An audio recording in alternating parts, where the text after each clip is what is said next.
자, 양문석 박사 의견부터 들어볼까요? 예. 지금 윤석열 탄핵을 내걸고 연대할 필요가 있다. 네. 그런 얘기가 나오는데 어떻게 생각하십니까? 일단 탄핵의 성격부터 좀 이야기를 해야 된다고 생각합니다. 우리가 이상민 행안부 장관을 탄핵해서 한 6개월 동안 그 활동 정지 처분을 내렸었습니다. 헌법재판소가 마지막에는 뭐 결국 기각을 했지만 이상민이 없는 6개월이 상당히 좋았습니다. 일단 기본적인 큰 사고가 나지 않았고요. 말 그대로 매뉴얼대로 행안부가 활동을 했었습니다. 여기에 대해서 우리는 학교 때 이야기를 한번 해봅니다. 근신을 때리거나 유기정학을 주거나 무기정학을 주는 것. 학교에 오지 말라, 일을 하지 말라, 공부하지 말라 라고 하는 그 정지도 엄청난 벌입니다. 국회가 현재 탄핵을 할 수 있는 대상들은 그런 벌을 주는 겁니다.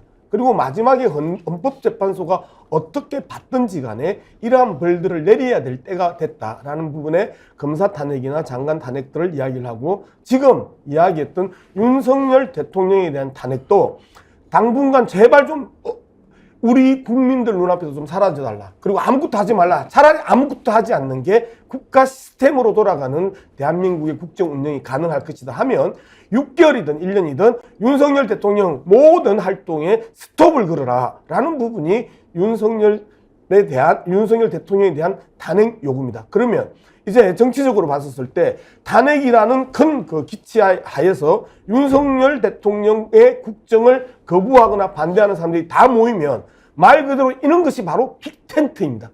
국힘당 내부에서도 대거 동참할 수밖에 없는 지금 비진윤들의 그 분노들을 다 탄핵이라는 빅텐트 안에 모을 수 있기 때문에 이러한 빅텐트가 제대로 형성됐을 때 총선 문제는 쉽게 정리될 수 있을 거라고 저는 생각합니다.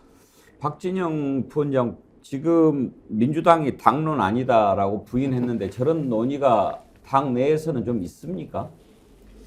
실제로 이제 내부적으로 있습니다.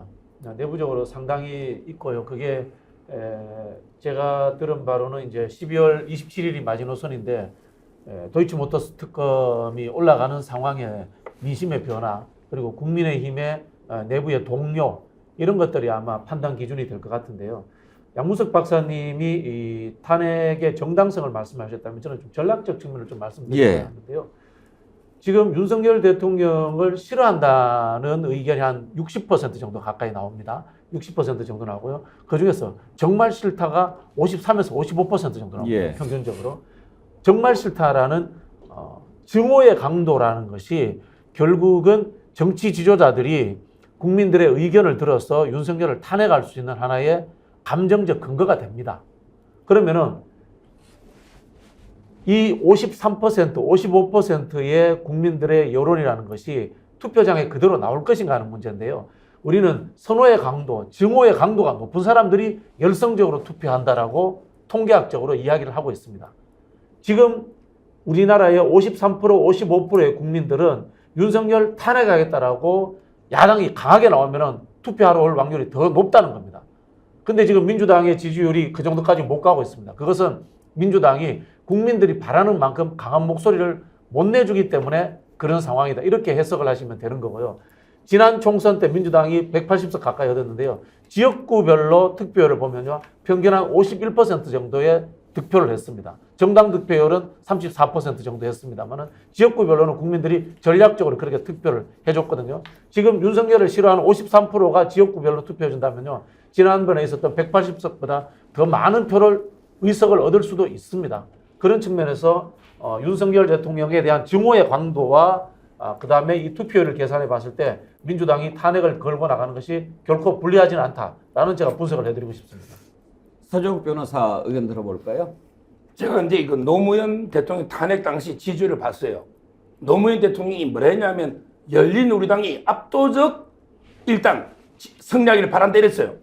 근데 그때 노무현 대통령 지지율이 20%대에 불과했습니다. 근데 탄핵을 하니까 이게 뒤바뀌어요. 갑자기 탄핵 반대가 70몇 프로고 탄핵 찬성이 20몇 프로였어요. 그때요, 정동영 대표가 그 노인 폄하 발언 없었으면 아마 이게 200석 할 분위기였어요. 근데 그 폄하 발언 때문에 152석으로 그래도 과반으로 압승을 했습니다. 저는 그때보다 이번에 탄핵 발의하면 훨씬 역풍이 100배, 1000배 분다. 왜? 그때 노무현 대통령은 탄핵 사유는 있었어요. 열린우리당이 압승을 기원한다. 이게 법 위반 맞아요. 근데 중대한 건 아니라가 탄핵이 기각됐죠.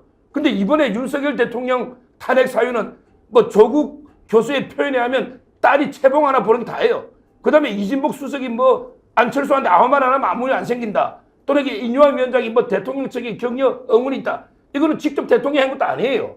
이런 사유도 확실하지 않은데 이걸 가지고 탄핵 발의하면요.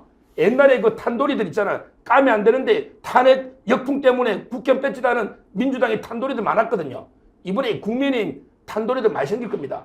윤석열 대통령 발의해 보세요. 우리 국민들이 그렇게 만만하지 않습니다. 지금 윤석열 지지율이 뭐 30몇 %지만 탄핵 해보세요. 하면 이게 70% 80%가 반대합니다. 그게 노무현 대통령 역사에서 배워보세요. 그 지지율을 비교해보시라니까. 한번 해보자. 한번 해보시죠. 제가 하나 바로 잡을게요. 우리 서변이 그 통계를 잘못 이야기하셨는데 서변이 이야기하신 20%는 그 당시에 열린우리당이라는 정당 지지율을 이야기하시는 거고요. 그 당시에 노무현 대통령 지지율은 40%가 넘었다라는 말씀을 드리겠고요. 그리고 이 탄핵에 대한 반대 여론도 60%가 넘었습니다. 그래서 이거는 이제 통계상으로는 사실이 아니다. 저는 그 서정욱 변호사 말이 사실인지 양문석 말이 사실인지 한번 해보자. 오늘 탄핵하고 나서 역풍이 부는지 한번 보자. 이제 그 이야기를 하고 싶은데요. 그 당시하고 또 지금하고 많이 달라졌죠. 그 당시에는 조중동이 끌고 가는 대한민국의 여론을 그 주도하고 있었던 게 조중동이었고 그 조중동이 사실상 큰 흐름들을 만들어냈었습니다. 그런데 지금은요, 우리나라의 그 기존 미디어들, 주류 미디어들이 이런 그 스픽스와 같은 유튜브들에게 다 진압당했습니다. 그래서 저는 그들을 향해서 주류 미디어들을 계속해서 이미 국민들의 과반수 이상으로부터 탄핵당했다라고 이야기를 하고, 그 다음에 그 당시와 비교했었을 때 대한민국이 20년이 지난 지금 시점에 국민들의 정치적인 그 지적 수준이 엄청나게 높아졌다라는 측면에 있어서 여론 주소층들이 대부분 정치 고관여층들이고 정치 고관여층의 거의 과반 이상이 윤석열 정부에 대한 극혐을 보이고 있다라는 이런 측면에서 봤었을 때 계속 그 우리가 비교를 할 때 그 당시 시대적 상황, 언론의 상황, 여론을 그 주도하는 주도자들의 상황들을 계속 놓치고 외면하고 아주 단편적인 것들을 가져와가지고 자신의 논리를 보강하고 강화하고 하려고 하는 모습들은 기본적으로 공부를 안 한다. 그래서 나는 이제 서정욱 변호사가 과거 사례, 역사적 사례를 가져다 쓸 때 그 당시의 맥락과 현재의 맥락을 기본적으로 구분하면서 했으면 좋겠고, 이 과정에서 가장 핵심적인 거는 여론을 이끌고 가는 게 기존의 대형 미디어들이 아니고 작은 유튜브들이나 그 다음에 건강한 유튜브들이 지금 상황에서 여론을 이끌고 간다는 부분에 대해서 나는 명확하게 좀 이해했으면 좋겠습니다. 이재명을 죽이려고 그렇게 목숨 걸고 기존 미디어들이 때렸음에도 불구하고 여전히 민주당 지지율이 50% 전후가 나오고 건재하고 있는 이재명을 쳐다보면서 기존 미디어들이 이미 탄핵당했다고 이야기를 해도 그 말귀가 무슨 뜻인지 못 알아듣는 그 서정욱 변호사와 그 서정욱 변호사들의 무리들을 보고 안타깝다. 저는 그렇게 생각합니다.